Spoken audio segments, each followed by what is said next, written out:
Hi అండి. ఈరోజు ఈ వీడియోలో లైనింగ్ బ్లౌజ్‌ని స్టెప్ బై స్టెప్ ఈజీగా ఎలా స్టిచ్ చేసుకోవాలో చూద్దాం. ఈ బ్లౌజ్ కటింగ్ వీడియో వచ్చేసి నేను ఆల్రెడీ మన ఛానల్‌లో అప్‌లోడ్ చేశానండి. ఒకసారి చూడండి, మీకు క్లియర్‌గా అర్థమవుతుంది. ఇప్పుడైతే ఈ బ్లౌజ్ ఎలా స్టిచ్ చేసుకోవాలో చూద్దాం. ముందుగా లైనింగ్‌ని, మెయిన్ పీస్‌ని జాయింట్ చేసుకోవాలి. చూడండి, మీరు లైనింగ్‌ని, మెయిన్ పీస్‌ని జాయింట్ చేసుకునేటప్పుడు మెయిన్ క్లాత్‌కి రాంగ్ సైడ్ వైపున లైనింగ్‌ని పెట్టేసుకొని జాయింట్ చేసుకోవాలి. ఇక్కడైతే నేను ఆల్రెడీ లైనింగ్‌ని, మెయిన్ పీస్‌ని మిషన్‌తో పని లేకుండా గమ్‌తో జాయింట్ చేసేసానండి. ఇలా గమ్‌తో ఏ విధంగా జాయింట్ చేసుకోవాలి అనేది ఆల్రెడీ నేను వీడియో అప్‌లోడ్ చేశాను. ఒకసారి చూడండి, మీకు క్లియర్‌గా అర్థమవుతుంది. చూసారు కదా! ఎలాంటి క్లాత్ అయినా సరే మనం మిషన్‌తో పని లేకుండా లైనింగ్‌ని, మెయిన్ పీస్‌ని ఈ విధంగా గమ్‌తో జాయింట్ చేసుకున్నాము అంటే మనకి ఫినిషింగ్ అనేది చాలా అంటే చాలా నీట్‌గా వస్తుంది. అసలు మనం ఎలా జాయింట్ చేసామో కూడా తెలీదనమాట. ఫినిషింగ్ అయితే అంత నీట్‌గా వస్తుంది. ఇలా జాయింట్ చేసేసుకున్న తర్వాత ఇప్పుడు ఫస్ట్ అయితే మనం బ్యాక్ పార్ట్‌ని స్టిచ్ చేసుకోవాలి. చూడండి, ఈ బ్యాక్ పార్ట్‌ని స్టిచ్ చేసుకునేటప్పుడు ఇదొచ్చేసి మనకి లైనింగ్ బ్లౌజ్ కాబట్టి లైనింగ్ వచ్చేసి పై వైపునకు ఉండేలాగా బ్యాక్ పార్ట్‌ని ఈ విధంగా పెట్టేసుకోవాలి. ఇలా పెట్టేసుకొని ముందుగా డాట్స్‌ని స్టిచ్ చేసుకోవాలి.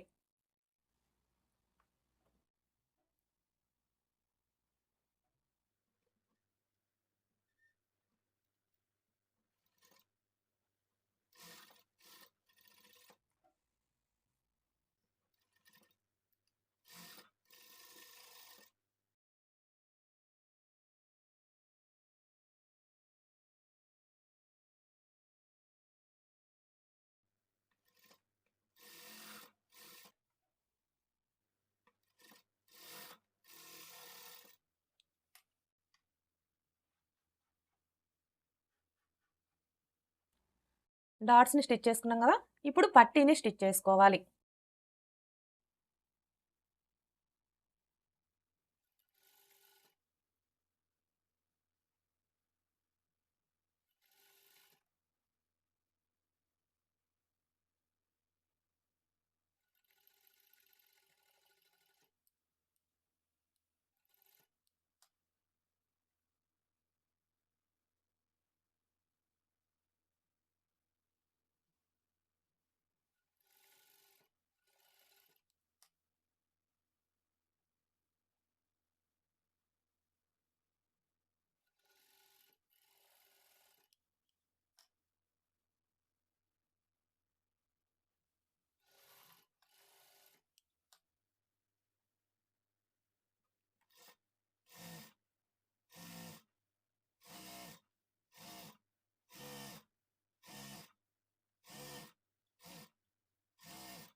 బ్యాక్ పార్ట్‌ని స్టిచ్ చేసుకున్నాం కదా! ఇప్పుడు ఫ్రంట్ పార్ట్‌ని స్టిచ్ చేసుకోవాలి. చూడండి, ఈ ఫ్రంట్ పార్ట్‌ని స్టిచ్ చేసుకునేటప్పుడు కూడా ఫ్రంట్ పార్ట్‌లు 2 లైనింగ్ వచ్చేసి పై వైపునకు ఉండేలాగా ఈ విధంగా పెట్టేసుకొని ముందుగా డాట్స్‌ని స్టిచ్ చేసుకోవాలి.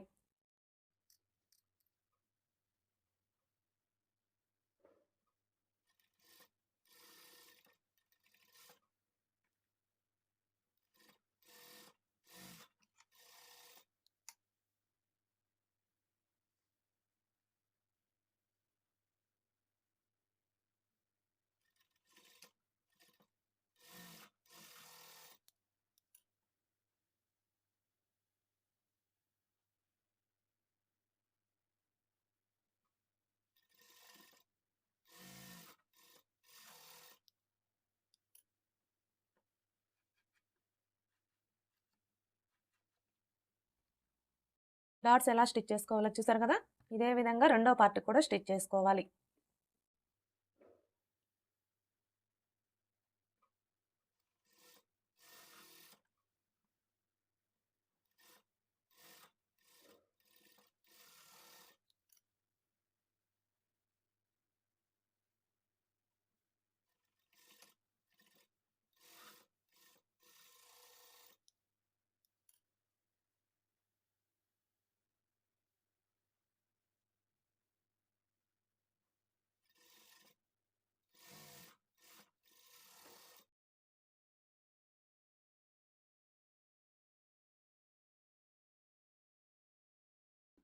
రెండో పార్ట్ కూడా స్టిచ్ చేసుకున్నాం కదా. ఇప్పుడు షేప్ బెల్ట్ని స్టిచ్ చేసుకోవాలి.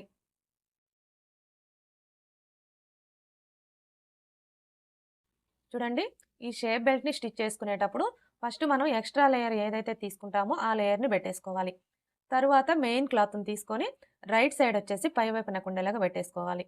తరువాత షేప్ బెల్ట్ని పెట్టేసుకోవాలి. ఇదే విధంగా రెండో షేప్ బెల్ట్ని కూడా సెట్ చేసుకోవాలి.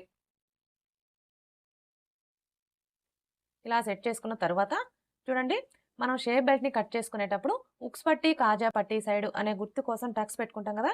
ఈ టక్స్ పెట్టుకున్న వైపు రెండు కూడా ఇలా పక్క పక్కనే వచ్చేలాగా చూసుకోవాలి. ఇప్పుడు ఇక్కడ నుంచి స్టార్ట్ చేసుకొని పావించి మార్జిన్తో స్టిచ్ చేసుకోవాలి.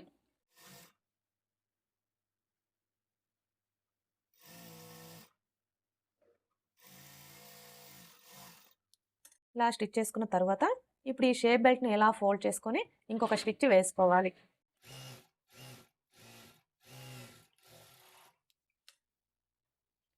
ఇప్పుడు మరలా ఇలా ఫోల్డ్ చేసుకొని పావించి మార్జిన్తో ఇంకొక స్టిచ్ వేసుకోవాలి.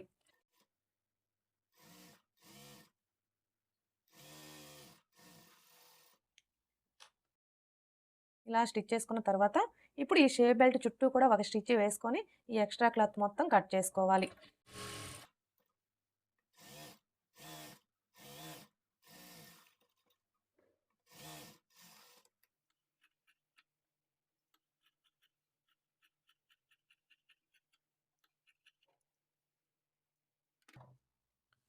షేప్ బెల్ట్ ఎలా స్టిచ్ చేసుకోవాలో చూసారు కదా. ఇదే విధంగా రెండో షేప్ బెల్ట్ని కూడా స్టిచ్ చేసుకోవాలి.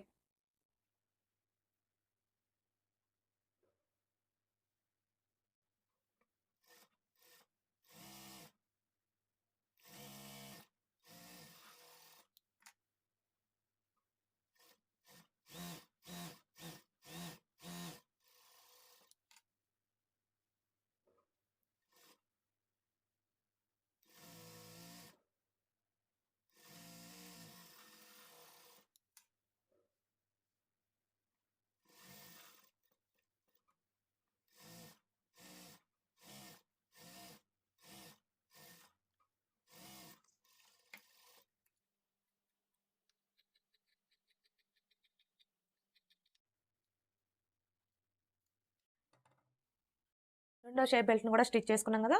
ఇలా స్టిచ్ చేసుకున్న తర్వాత ఇప్పుడు ఈ షేప్ బెల్ట్ రెండు కూడా ఈ విధంగా ఒకదాని మీద ఒకటి పెట్టేసుకొని చెక్ చేసుకోవాలి. చూడండి, మనం ఇలా చెక్ చేసుకున్నప్పుడు మనకి షేప్ బెల్ట్లు రెండు సమానంగా రావాలి. ఇక్కడైతే చూసారు కదా, మనకి ఒక షేప్ బెల్ట్ వచ్చేసి ఒక పాయింట్ ఎక్స్ట్రా వచ్చింది కదా. ఇప్పుడు ఈ ఎక్స్ట్రా ఉన్న క్లాత్ని కట్ చేసేసుకోవాలి. ఇలా కట్ చేసుకున్న తర్వాత ఇప్పుడు ఈ షేప్ బెల్ట్ రెండు కూడా ఈ విధంగా పెట్టేసుకోవాలి. అంటే రైట్ సైడ్ వచ్చేసి పై వైపు నాకు ఉండేలాగా పెట్టేసుకోవాలి. ఇలా పెట్టేసుకున్న తర్వాత ఇప్పుడు ఫ్రంట్ పార్ట్ని తీసుకొని రైట్ సైడ్ ఉండేలాగా ఈ విధంగా పెట్టేసుకోవాలి. చూడండి, మనం ఇలా పెట్టేసుకున్నప్పుడు ఫ్రంట్ పార్ట్లు అలాగే షేప్ బెల్ట్లు రెండు కూడా రైట్ సైడ్ పై వైపు నాకు ఉండేలాగా పెట్టేసుకోవాలి. ఇప్పుడు ఈ షేప్ బెల్ట్ని ఫ్రంట్ పార్ట్కి జాయిన్ చేసుకోవాలి.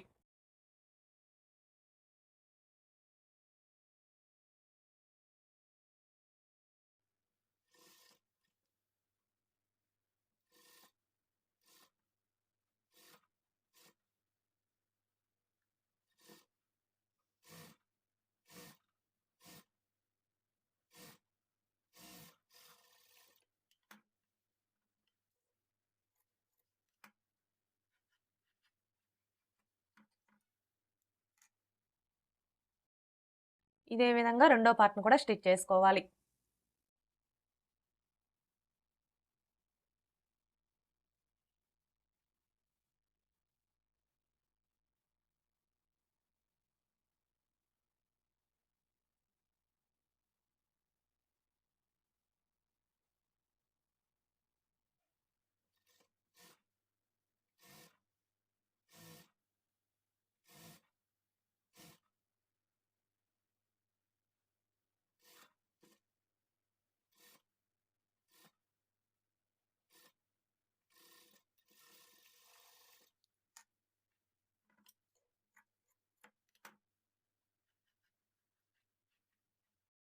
ఇలా స్టిచ్ చేసుకున్న తర్వాత ఇప్పుడు మనం స్టిచ్ చేసుకున్న ఈ ఫ్రంట్ పార్ట్లు 2 కూడా ఈ విధంగా పెట్టేసుకొని ఒకసారి చెక్ చేసుకోవాలి. చూడండి మనం ఇలా చెక్ చేసుకున్నప్పుడు మనకి ఉక్స్ పట్టి, కాజా పట్టి సైడ్ 2 సమానంగా రావాలి. ఇక్కడైతే చూసారా మనకి 2 కరెక్ట్‌గా సరిపోయాయి. అలాగే ఇటువైపును కూడా చెక్ చేసుకోవాలి. ఇటువైపును కూడా మనకి 2 కరెక్ట్‌గా సరిపోయాయి. ఈ విధంగా చెక్ చేసుకున్న తరువాత ఇప్పుడు మనం ముందుగా స్టిచ్ చేసుకున్న ఈ బ్యాక్ పార్ట్‌ని తీసుకొని ఈ విధంగా పెట్టేసుకొని ఇప్పుడు ఈ బ్యాక్ పార్ట్ మీద ఫ్రంట్ పార్ట్‌ని తీసుకొని ఇలా పెట్టేసుకొని ఒకసారి చెక్ చేసుకోవాలి. చూడండి మనం ఇలా చెక్ చేసుకున్నప్పుడు మనకి బ్యాక్ పార్టు అలాగే ఫ్రంట్ పార్టు 2 కూడా సమానంగా రావాలి. ఇక్కడైతే చూసారు కదా మనకి బ్యాక్ పార్ట్ కంటే కూడా ఫ్రంట్ పార్ట్ వచ్చేసి ఒక పావు ఇంచి ఎక్స్ట్రా వచ్చింది. ఇప్పుడు మనం ఈ ఎక్స్ట్రా వచ్చిన క్లాత్‌ని తగ్గించుకోవాలి. ఎలా తగ్గించుకోవాలి అంటే ఇక్కడ చూడండి మనం ఒక స్టిచ్చే వేసుకున్నాం కదా! ఇప్పుడు రెండవ స్టిచ్ వేసుకునేటప్పుడు తగ్గించుకోవాలి.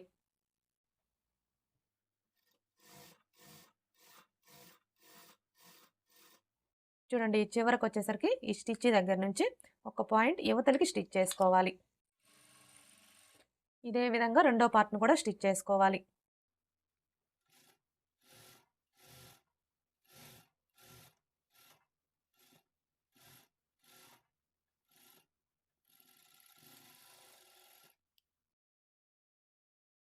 ఇలా స్టిచ్ చేసుకున్న తరువాత ఇప్పుడు మరలా ఒకసారి చెక్ చేసుకోవాలి.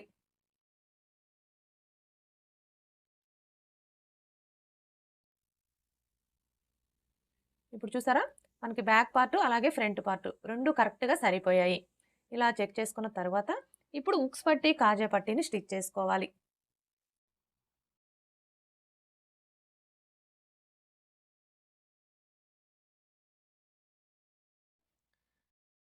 ఈ ఉక్స్ పట్టి, కాజా పట్టీని స్టిచ్ చేసుకోవడం కోసం ఈ విధంగా స్ట్రెయిట్‌గా ఉండే పీసెస్‌ని కట్ చేసుకోవాలి. కాజా పట్టీకొచ్చేసి 3 ఇంచుల వెడల్పుతో స్ట్రెయిట్‌గా ఉండే పీస్‌ని కట్ చేసుకోవాలి. ఉక్స్ పట్టీకొచ్చేసి 2 ఇంచుల వెడల్పుతో స్ట్రెయిట్‌గా ఉండే పీస్‌ని కట్ చేసుకోవాలి. ఇప్పుడు ఫస్ట్ అయితే మనం కాజా పట్టీని ఎలా స్టిచ్ చేసుకోవాలో చూద్దాం.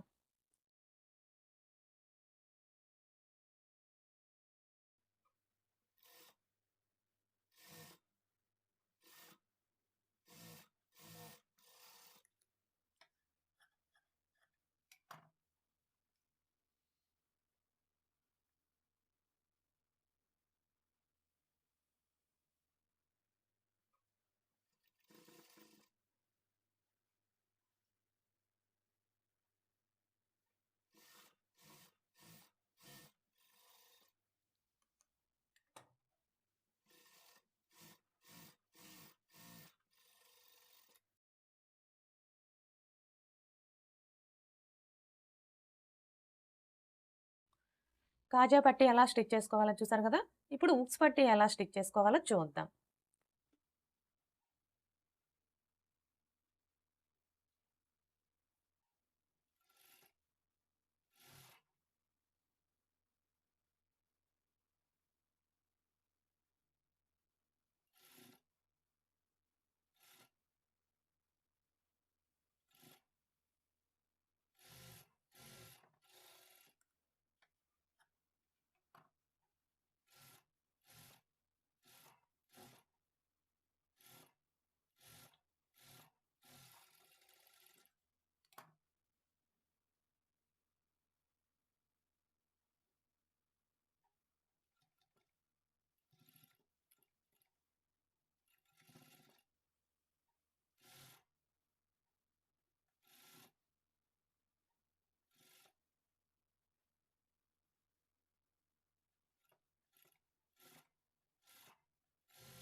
ఉక్స్ పట్టీ ఎలా స్టిచ్ చేసుకోవాలో చూసారు కదా! ఇప్పుడు మనం ముందుగా స్టిచ్ చేసుకున్న ఈ కాజా పట్టీని తీసుకొని ఈ విధంగా పెట్టేసుకొని ఇప్పుడు ఈ కాజా పట్టీ మీద ఉక్స్ పట్టీని ఇలా పెట్టేసుకొని ఒకసారి చెక్ చేసుకోవాలి. చూడండి మనం ఇలా చెక్ చేసుకున్నప్పుడు మనకి ఉక్స్ పట్టీ అలాగే కాజా పట్టీ 2 కూడా సమానంగా రావాలి. ఇక్కడైతే చూసారు కదా! మనకి 2 కరెక్ట్‌గా సరిపోయాయి. ఇప్పుడు షోల్డర్స్‌ని జాయిన్ చేసుకోవాలి.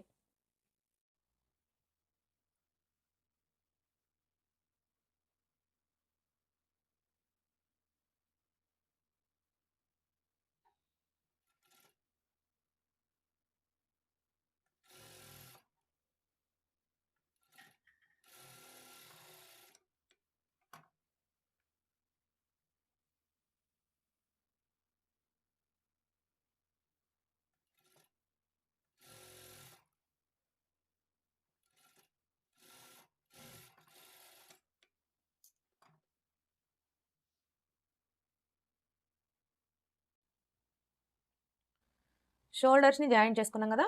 ఇప్పుడు నెక్కి వచ్చేసి మీరు థ్రెడ్ పైపింగ్ కావాలంటే థ్రెడ్ పైపింగ్ని స్టిచ్ చేసుకోవచ్చు, హెమ్మింగ్ పట్టీ కావాలంటే హెమ్మింగ్ పట్టీని స్టిచ్ చేసుకోవచ్చు. అది మీ చాయిస్ అండి. ఇక్కడ నేనైతే థ్రెడ్ పైపింగే స్టిచ్ చేస్తున్నానండి. ఈ థ్రెడ్ పైపింగ్ ఏ విధంగా స్టిచ్ చేసుకోవాలి అనేది ఇక్కడ నేను చూపించడం లేదండి. ఆల్రెడీ మన ఛానల్లో వీడియోస్ ఉన్నాయి, ఒకసారి చూడండి, మీకు క్లియర్గా అర్థమవుతుంది. నెక్కి అలాగే హ్యాండ్స్కి రెండింటికి కూడా సేమ్ కలర్ క్లాత్తో థ్రెడ్ పైపింగ్ అయితే స్టిచ్ చేసేసానండి. ఇప్పుడు హ్యాండ్స్ని జాయింట్ చేసుకోవాలి. చూడండి, హ్యాండ్స్ని జాయింట్ చేసుకునేటప్పుడు ముందుగా మనం స్టిచ్ చేసుకున్న బ్లౌజ్ పీస్ని ఈ విధంగా పెట్టేసుకోవాలి. అంటే రైట్ సైడ్ వచ్చేసి పై వైపున ఉండేలాగా పెట్టేసుకోవాలి. ఇప్పుడు హ్యాండ్ని తీసుకొని ఈ విధంగా పెట్టేసుకోవాలి. చూడండి, మనం హ్యాండ్ని ఈ విధంగా పెట్టేసుకున్నప్పుడు హ్యాండ్ పీస్ యొక్క రైట్ సైడు అలాగే బ్లౌజ్ పీస్ యొక్క రైట్ సైడు రెండు ఒకే వైపున ఉండేలాగా చూసుకోవాలి. అలాగే ఇక్కడ చూడండి, మనం హ్యాండ్స్ని కట్ చేసుకునేటప్పుడు హ్యాండ్కి ఒక వైపున లోత్ తీసుకుంటాం కదా, ఈ లోత్ తీసుకున్న వైపు వచ్చేసి ఫ్రంట్ పార్ట్ వైపున ఉండేలాగా చూసుకోవాలి. ఇప్పుడు ఈ హ్యాండ్ని ఇలా ఫోల్డ్ చేసుకోవాలి. ఇలా ఫోల్డ్ చేసుకొని ఇక్కడ చూడండి, మనకి షోల్డర్ జాయింట్ కనిపిస్తుంది కదా, కరెక్ట్గా ఈ జాయింట్ దగ్గర హ్యాండ్ టక్స్ వచ్చేలాగా ఈ విధంగా పెట్టేసుకొని ఇక్కడ నుంచి స్టార్ట్ చేసుకొని 1/2 ఇంచ్ మార్జిన్తో స్టిచ్ చేసుకోవాలి. అంటే మనం హ్యాండ్స్ని కట్ చేసుకునేటప్పుడు ఖర్చు కోసం ఎంత మార్జిన్ అయితే వదులుతామో అంతే మార్జిన్తో స్టిచ్ చేసుకోవాలి.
హ్యాండ్ ఎలా జాయింట్ చేసుకోవాలో చూసారు కదా, ఇదే విధంగా రెండో హ్యాండ్ని కూడా జాయింట్ చేసుకోవాలి.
రెండో హ్యాండ్ని కూడా జాయింట్ చేసుకున్నాం కదా, ఇప్పుడు సైడ్ జాయింట్లు స్టిచ్ చేసుకోవాలి.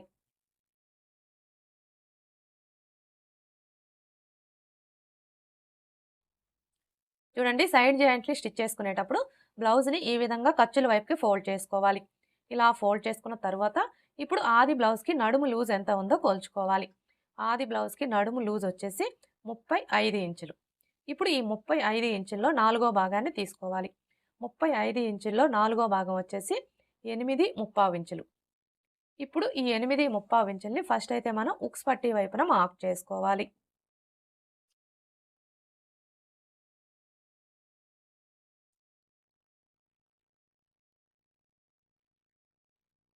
ఉక్స్ పట్టీ వైపున మార్క్ చేసుకున్నాం కదా! ఇప్పుడు కాజా పట్టీ వైపున మార్క్ చేసుకోవాలి. చూడండి ఈ కాజా పట్టీ వైపున మార్క్ చేసుకునేటప్పుడు కాజా పట్టీని వదిలేసి ఇక్కడి నుంచి టేప్‌ని ఈ విధంగా పెట్టేసుకొని 8 ఇంచులకి మార్క్ చేసుకోవాలి. ఫ్రంట్ పార్ట్ వైపున మార్క్ చేసుకున్నాం కదా! ఇప్పుడు బ్యాక్ పార్ట్ వైపున మార్క్ చేసుకోవాలి. బ్యాక్ పార్ట్ వైపున మార్క్ చేసుకునేటప్పుడు బ్యాక్ పార్ట్‌ని ఈ విధంగా సగానికి ఫోల్డ్ చేసుకోవాలి. ఇలా ఫోల్డ్ చేసుకొని ఈ ఫోల్డింగ్ దగ్గర నుంచి టేప్‌ని ఈ విధంగా పెట్టేసుకొని 8 ఇంచులకి మార్క్ చేసుకోవాలి.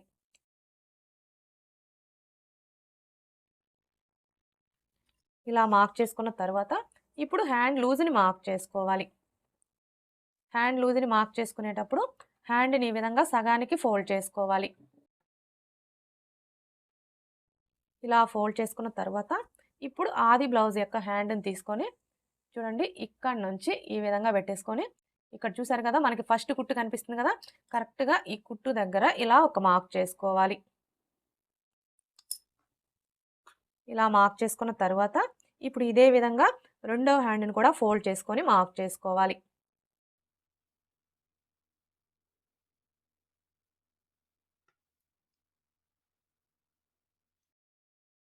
ఇలా మార్క్ చేసుకున్న తర్వాత ఇప్పుడు చంక లూజ్‌ని మార్క్ చేసుకోవాలి.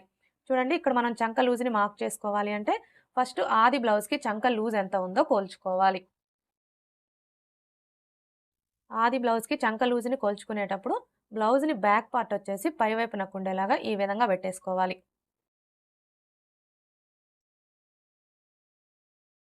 ఇలా పెట్టేసుకొని ఇక్కడ చూడండి మనకి షోల్డర్ జాయింట్ కనిపిస్తుంది కదా!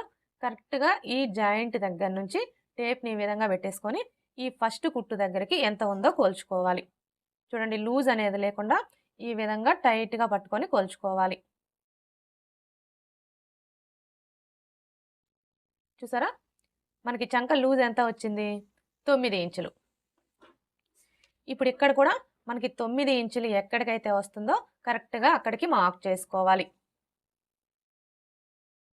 ఇక్కడ చూసారు కదా! మనకి షోల్డర్ కుట్టు కనిపిస్తుంది కదా! ఇక్కడి నుంచి టేప్‌ని ఈ విధంగా పెట్టేసుకొని మనకి 9 ఇంచులు ఎక్కడికైతే వస్తుందో కరెక్ట్‌గా అక్కడికి మార్క్ చేసుకోవాలి.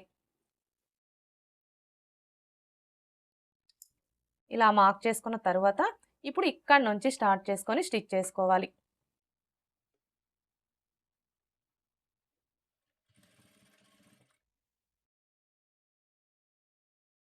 ఇక్కడ చూడండి మనకి 2 వైపులా కూడా ఖర్చు కనిపిస్తుంది కదా! ఈ ఖర్చు వచ్చేసి పాదం వైపునకు ఉండేలాగా చూసుకోవాలి. అలాగే ఇక్కడ మనకి జాయింట్లు కనిపిస్తున్నాయి కదా! ఈ జాయింట్లు 2 కూడా ఇలా ఒకే చోటికి వచ్చేలాగా పట్టుకొని స్టిచ్ చేసుకోవాలి. ఇక్కడ వరకు స్టిచ్ చేసుకున్న తర్వాత ఇక్కడ చూడండి మనం కింది వైపున బ్యాక్ పార్ట్‌కి అలాగే ఫ్రంట్ పార్ట్‌కి రెండింటికి మార్క్ చేసుకున్నాం కదా! ఇప్పుడు మనం మార్క్ చేసుకున్న ఈ మార్కింగ్‌లు 2 కూడా ఇలా కరెక్ట్‌గా ఒకే చోటికి వచ్చేలాగా పట్టుకొని ఈ మార్కింగ్‌కి స్ట్రెయిట్‌గా స్టిచ్ చేసుకోవాలి. ఇక్కడైతే చూడండి ఆల్రెడీ మనకి మార్కింగ్ కనిపిస్తుంది కదా! ఇప్పుడు ఈ మార్కింగ్ మీదనే స్టిచ్ చేసుకోవాలి.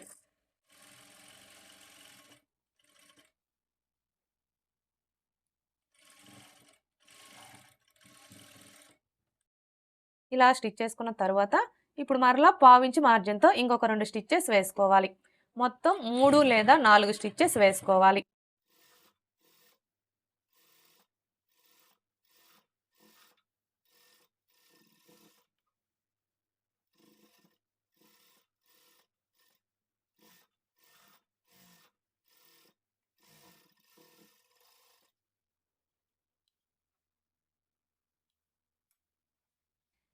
ఇప్పుడు ఈ చివరన ఒక స్టిచ్ వేసుకొని ఎక్స్ట్రా క్లాత్‌ని కట్ చేసేసుకోవాలి.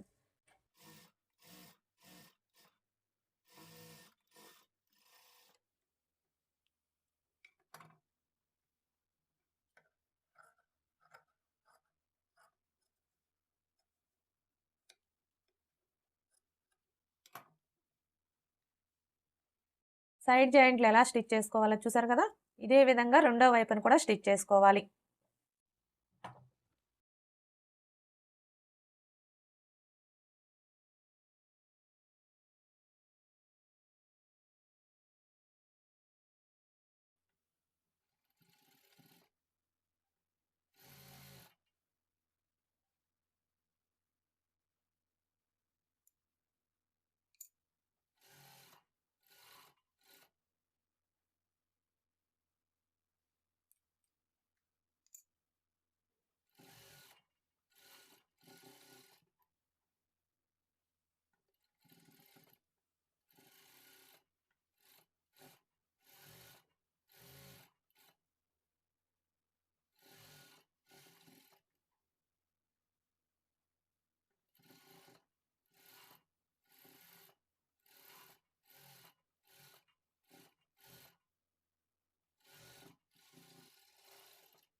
రెండో వైపున కూడా సైడ్ జాయింట్ని స్టిచ్ చేసుకున్నాం కదా. ఓకే ఫ్రెండ్స్, చూసారు కదా లైనింగ్ బ్లౌజ్ని స్టెప్ బై స్టెప్ ఈజీగా ఎలా స్టిచ్ చేసుకోవాలో. ఈ వీడియో కనుక మీకు నచ్చినట్లయితే లైక్ చేయండి, షేర్ చేయండి, అలాగే సబ్స్క్రైబ్ చేసుకోండి. Thanks for watching.